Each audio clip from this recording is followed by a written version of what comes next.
Hello everybody! Kilala niyo ba ang punong ito? Kung hindi pa, tara pag-usapan natin. Ang puno na ito ay tinatawag na palali o mas kilala sa tawag na katmon, na ang scientific name ay Delinia philippinensis. Ito ay isang puno na karaniwang tumutubo sa mga kagubatan at sa tabing ilog. Lumalaki ito mula 6 hanggang 15 metro. Ito ay may makintab at malaking dahon at maputing bulaklak na may malapad na talulot. Ang bunga nito ay kilala sa maasim nitong lasa at kadalasang ginagamit itong natural na pampaasim sa mga putahe tulad ng sinigang at paksiw na laing.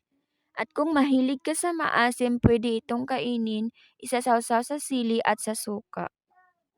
Ang punong ito ay mayaman din sa sustansya tulad ng protina, calcium, iron, phosphorus at antioxidants.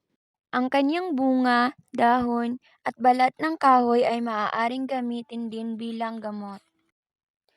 Ang maasim na katas ng bunga nito ay maaaring ipainom sa taong dumadaranas ng ubo.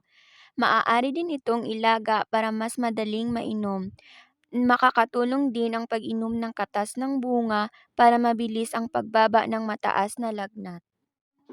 Ang dinikdik na dahon naman ay maaaring ipantapal sa sugat, nakakatulong ito para mabilis ang paghilom.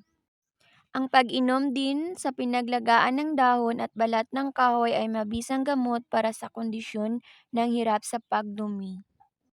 In addition, ang katmon ay tumutubo sa mababa hanggang sa katamtamang taas ng kagubatan dito sa Pilipinas at hindi ito nakakaligtas sa malamig na klima ng kabundukan.